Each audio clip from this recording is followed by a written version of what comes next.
belahan yang menakjubkan. Kemudian kami belah-belahkan bumi dengan belahan yang sesuai dengan tumbuh-tumbuhan. Lalu kami tumbuhkan pada bumi biji-bijian dan buah anggur serta sayur-sayuran. Tuan-tuan, muslimin, muslimat, azani Allah wa iyyakum.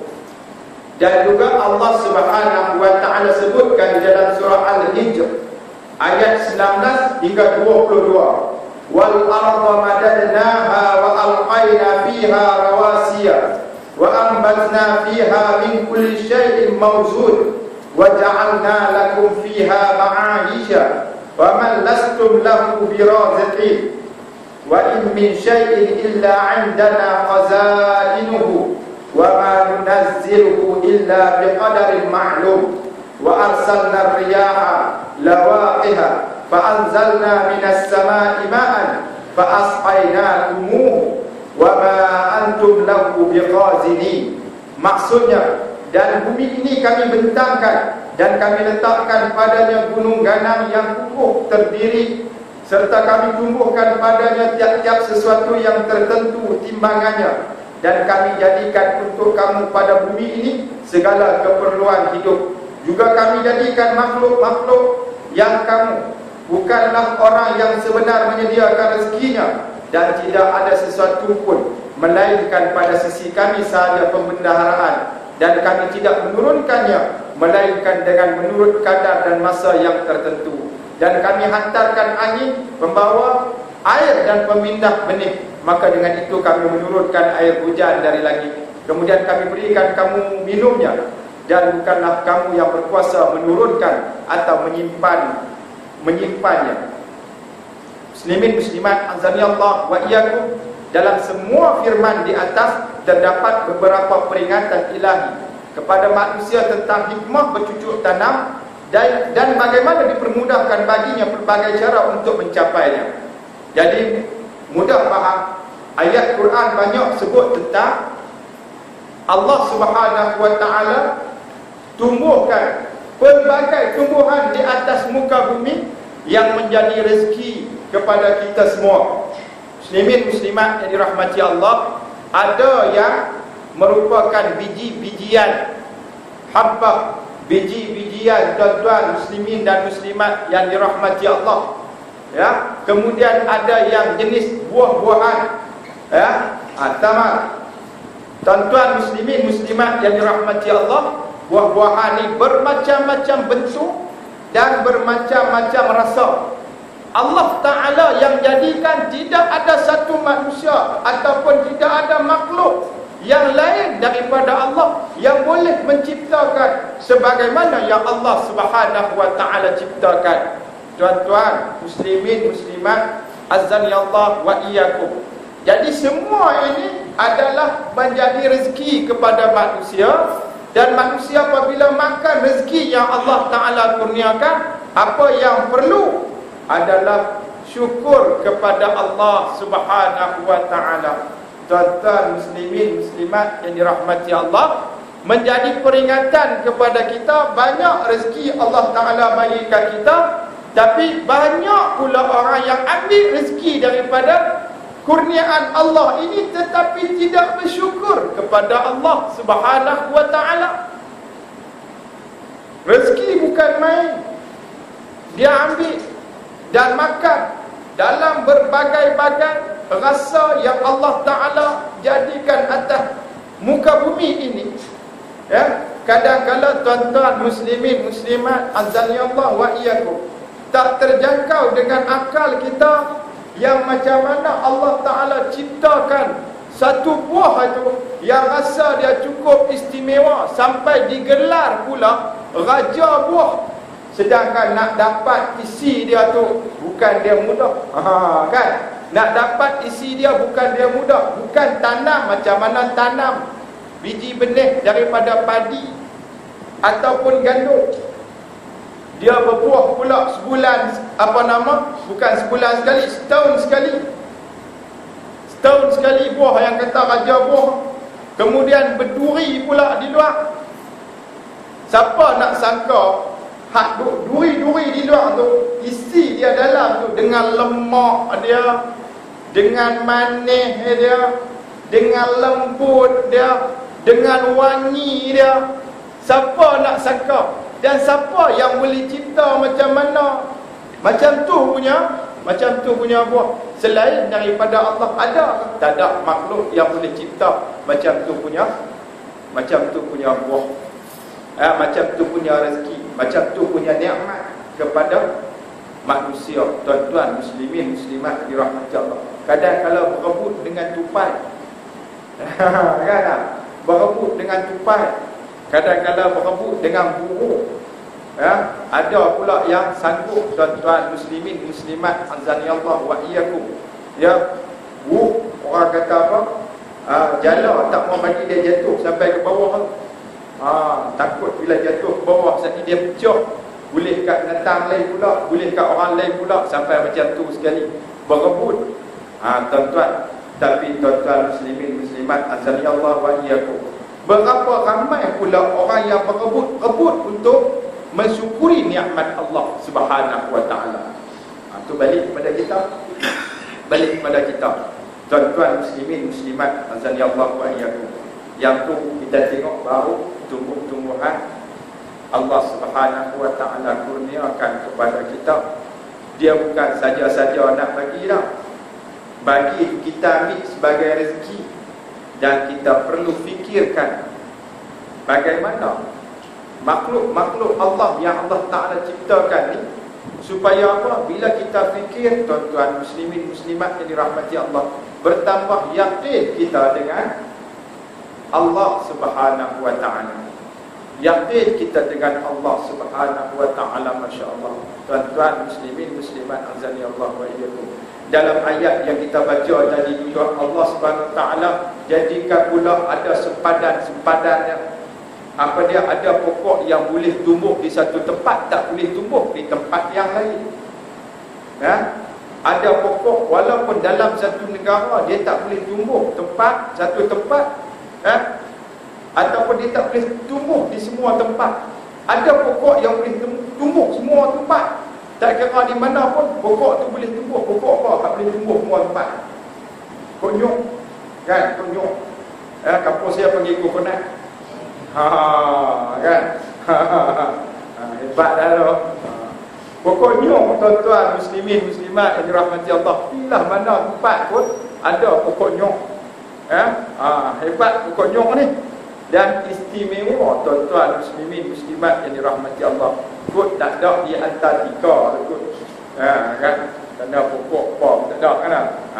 Jadi tuan-tuan muslimin muslimat yang dirahmati Allah, kalau kita tengok dalam negara kita sendiri pun, waktu kita duduk di Sarawak dulu tuan-tuan, ada buah, orang panggil buah dabai. Kot ni tak ada cari, tak ada buah dabai kan, macam buah kanok kan.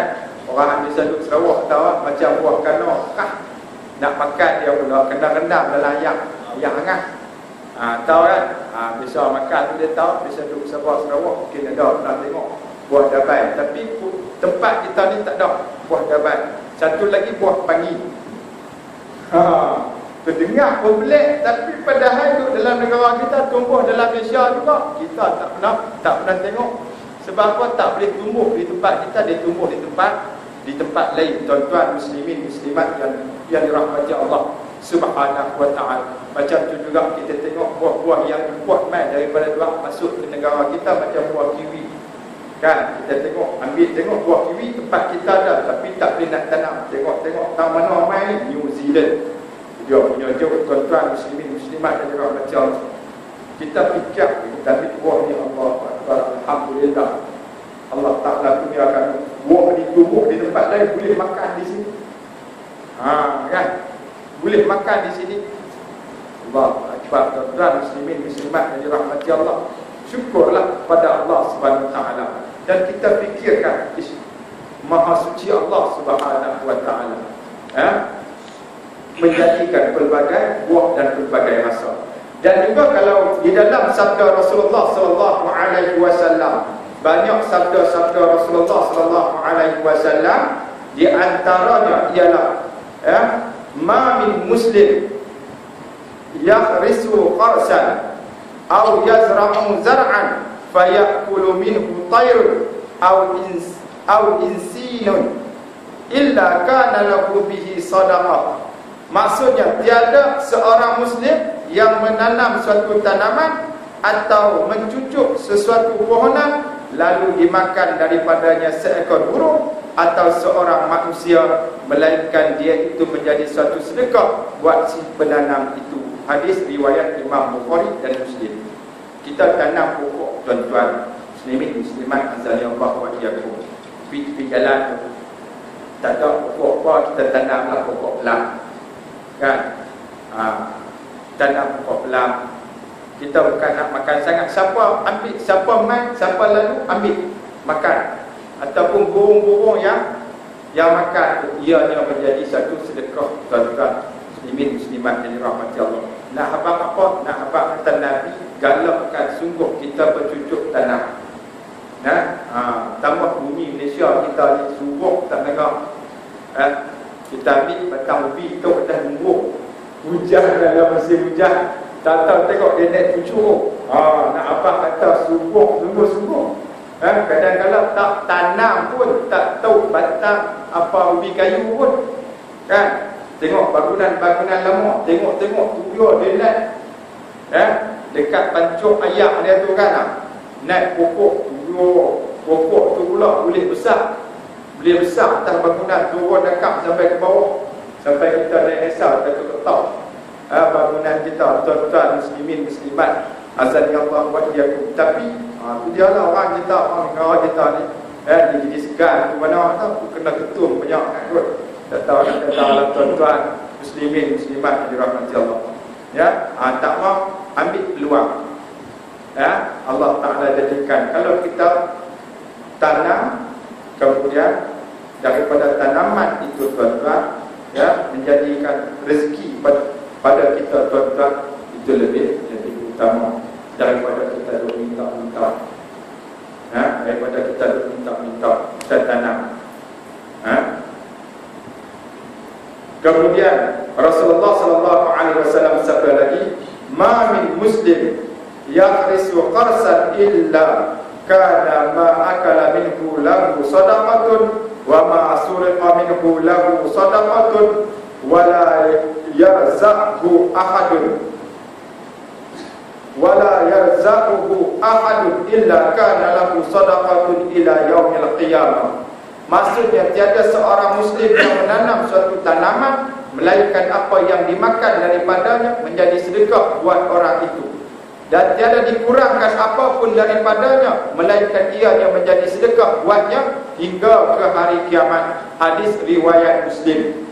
Tujuan utama hadis ini adalah untuk memberitahu sesungguhnya pahala orang itu akan berterusan selama mana tanaman itu dapat menghasilkan buah-buahan yang dapat dimakan ataupun sesuatu yang dapat dimanfaatkan meskipun penanamnya telah meninggal dunia.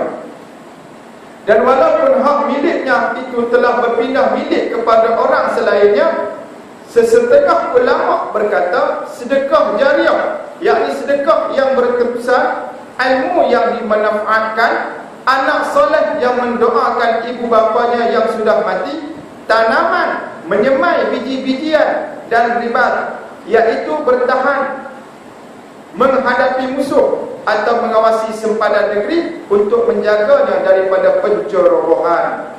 Tuan-tuan muslimin muslimat azanillah wa iyyakum.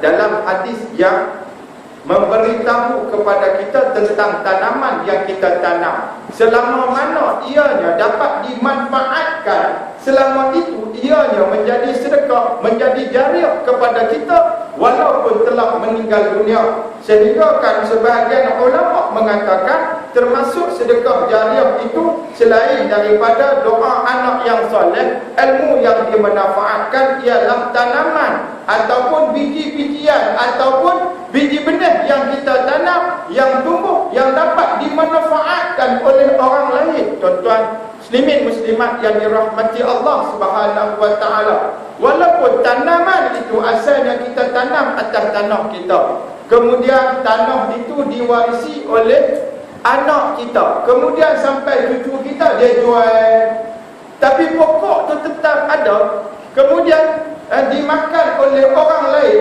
tuan-tuan muslimin muslimat yang dirahmati Allah, tetap mendapat pahala kepada kita kerana daripada tanaman yang kita tanam tadi, pokok yang kita tanam tadi dapat memberi rezeki kepada orang lain pula, dapat memberi manfaat kepada orang lain pula. Tuan-tuan muslimin muslimat yang dirahmati Allah, orang tua dulu-dulu kan, mereka amal tanam ni. Kita tengok ni tuan tanam pokok ni, tak ada nak makan tuan tu.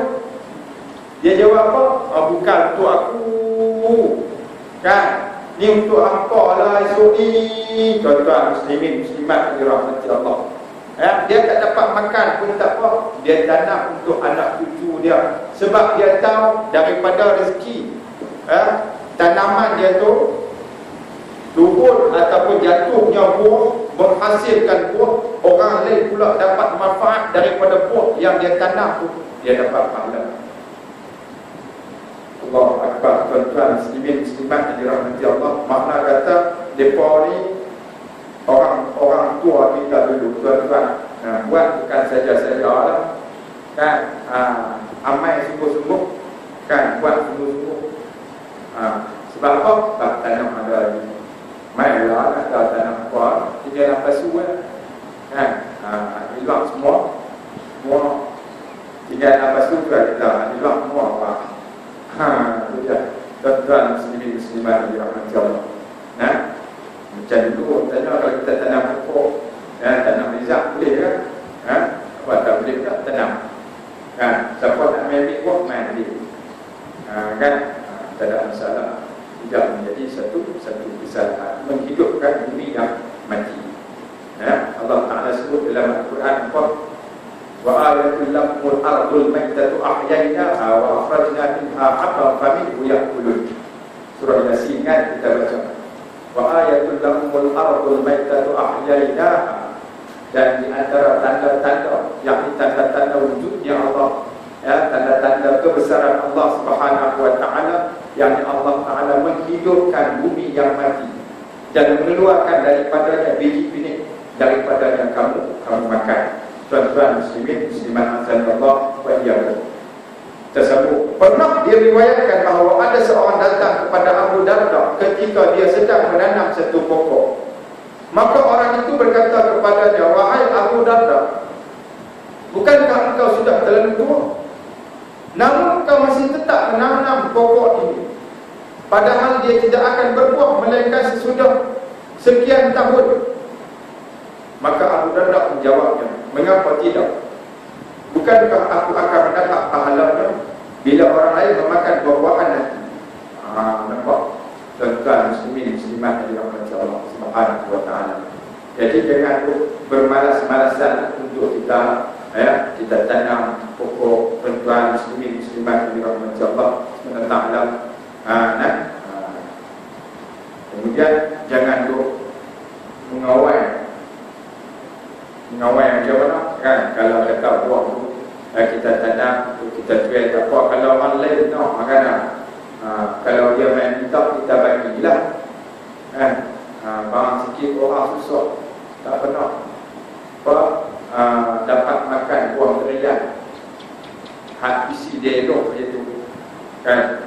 Dia main minta kat kita, main hati kat kita sebiji, kita tambahlah sebiji lagi, kita sedekah kat dia. Tuan-tuan muslimin muslimat yang dirahmati Allah SWT. Macam juga kalau kita tanam, kita jangan fikir kita ada nak makan, kita fikir tuan-tuan muslimin muslimat yang dirahmati Allah, mudah-mudahan dia yang berbuah dan dapat dimanfaatkan oleh orang lain. Bila orang lain makan, dapat pahala pada kita. Satu riwayat daripada seorang sahabat Nabi sallallahu alaihi wasallam, katanya, sami'tu Rasulullah sallallahu alaihi wasallam yaqulu bi uzunayya hataini, man nasaba sajaratan fasabara ala hifziha wal qiyam 'alayha hatta tuthmira fa inna lahu fi kulli shay'in yusabu min thamariha sadaqatan 'inda Allah 'azza wa jalla. Maksudnya, aku mendengar Rasulullah sallallahu alaihi wasallam bersabda, jangan kedua telinga aku ni, kata seorang sahabat ni, aku dengar Nabi menyebut, aku dengar dengan dua telinga aku. Apa kata Nabi? Man nasaba sajaratan. Barang siapa yang mencacapkan satu pohon, siapa yang tanam satu pokok, siapa yang tanam satu pokok, fasabara ala hifziha wal qiyam 'alaiha, lalu dia terus tekun memeliharanya dan menjaganya dengan baik, hatta tuthmira, sehingga pohon itu berbuah. Fa innahu fi kulli syai'in yusabu min thamariha sadaqatan 'inda Allah 'azza wa jalla. Maka setiap sesuatu yang diambil daripada buah-buahnya menjadi sedekah bagi orang itu di sisi Allah Azza wa Jalla. Hadis riwayat Imam Ahmad. Sebahagian ulama mengambil dalil daripada hadis ini dan hadis-hadis yang seumpamanya dengan mengatakan bahawa pekerjaan bercucuk tanam itu adalah lebih utama daripada pekerjaan lain. Manakala sebagian ulama lain pula berkata bahkan berindustri dan membuat kerja dengan tangan itulah yang lebih utama. Ada pendapat lain pula mengatakan bahawa yang utama ialah perniagaan. Jadi tuan-tuan muslimin muslimat dirahmati Allah, daripada dalil-dalil yang dikemukakan ini, sebahagian ulama mengatakan dalam banyak-banyak pekerjaan, pertanian adalah pekerjaan yang paling terbaik. Kemudian ada ulama yang lain yang mengatakan pekerjaan yang terbaik ialah kita menghasilkan sesuatu daripada hasil tangan kita, titik peluh kita sendiri. Kemudian ada pendapat yang lain mengatakan perniagaan itu adalah lebih utama dibandingkan dengan pekerjaan-pekerjaan yang lain. Walau bagaimanapun kita bekerja dengan hasil titik peluh kita, sama ada kita bercucuk tanah, kita menghasilkan sesuatu, ataupun kita berniaga, itu adalah yang terbaik untuk kita. Jangan sebutkan nanti cucuk tanam pula semua, kan? Tuan-tuan muslimin muslimat dirahmati Allah. Sementara ramai pakar penyelidik berkata, hal sebegini berbeza-beza hal dan keadaannya. Apabila manusia memerlukan makanan, maka ketika itu yang paling utama baginya adalah bercucuk tanam untuk memenuhi keperluan manusia agar mudah mendapat bekalan makanan. Akan tetapi apabila diperlukan pada waktu tersebut adalah barang-barang dagangan, kerana telah terputus jalan untuk mendapatkannya, maka industri itu pula lah yang lebih utama. Tegasnya, perincian yang terakhir ini adalah sesuai dengan apa yang telah diputuskan oleh pengetahuan ekonomi zaman moden sekarang. Jadi tuan-tuan muslimin muslimat yang dirahmati Allah, apapun yang lebih utama adalah kita melaksanakan sesuatu pekerjaan dengan titik peluh kita sendiri. Timbul persoalan pula, macam mana kalau orang tanam tanaman yang dengan tanaman itu menghasilkan sesuatu untuk dijadikan orang kata apa, benda-benda haram seperti ganja. Baik, kita tengok ada dihuraikan oleh Syekh Yusuf Qaradawi, pertanian yang dilarang. Pertanian yang dilarang. Apakah jenis pertanian yang dilarang?